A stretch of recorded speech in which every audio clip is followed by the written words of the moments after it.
there was a day when the union movement and the whole idea of progressive, whatever word you want to use, populism is coming up now as a term, new populism, but whatever you want to call it, there was a day when the perception was you had your union card, you were in the union, you were on one side of the fence, everybody else was outside. Now it sounds like what you're saying is this is a broad set of alliances for everybody who works for a living, or that's something closer to that. Am I onto something? Am I getting close? Let me go back and say this is back to the future, because let me take you back to my union. I came out of the United Mine Workers. I'm a third generation miner. We were formed in 1890.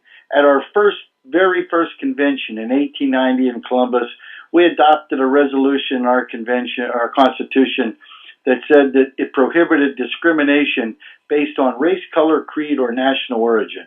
We elected two African American males to our first executive board, one from Tennessee and one from Wheeling, West Virginia. We never had a Jim Crow local in the mine workers. And so we're going back to those roots where we were part of the community and the community was part of us, where we weren't just raising wages for union members, but it was good for us to raise wages for the entire community so we could fund schools, so we could fund health care, so we could have old age pensions for everybody, like Social Security, which provides a minimum of benefits and securities for every American out there. We were at the front of those fights, and now that's where we're back to. We're inviting the communities to come in. In fact, 6 months before our last convention, which was September of last year, RJ, we invited progressive groups to come in and be part of our committees and said, look, there's a problem out there. Let's plan together. Let's educate together. Let's mobilize together. And let's try to correct it together.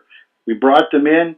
They were voting members of our committees. They were at our convention. They participated fully in the convention.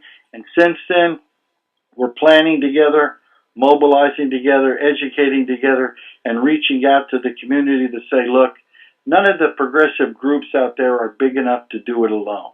But all of us together represent the vast majority of Americans. Let us stick together and create an economy that really does work for everyone, not just the top 1%.